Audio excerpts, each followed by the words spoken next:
Nemajú sporák ani mikrovlnku a do polievky zeleninu len mixujú. Koláče a chlieb pripravujú zo surového cesta. Vitariáni jedia len zeleninu, ovocie, orechy a semienka. Len tak mimochodom, chutilo by vám to? A je to vôbec zdravé?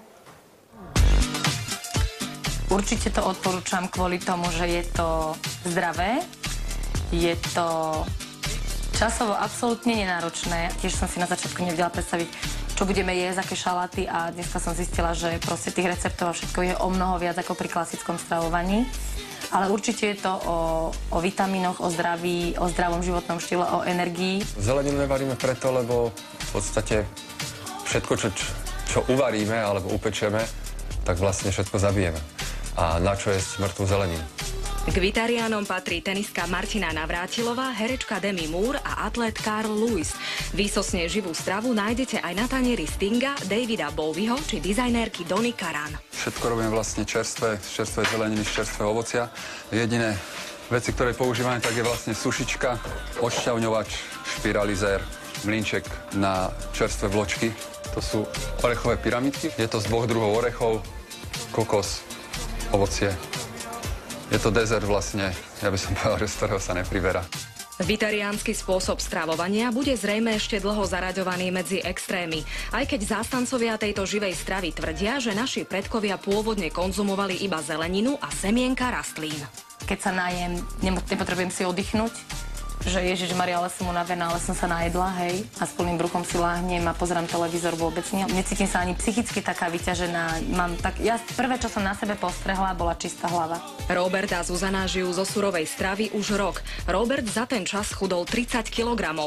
Takmer 100% vitariánkou je aj ich dvojročná dcéra. Miluje ovocie a materské mlieko. Každý extrém je škodlivý. Tým deťom by sme mali dopriať aspoň raz do týždňa mäso, ktoré sa vychovalo u nás v týchto zemepisných šírkach, nie mäso dovezené.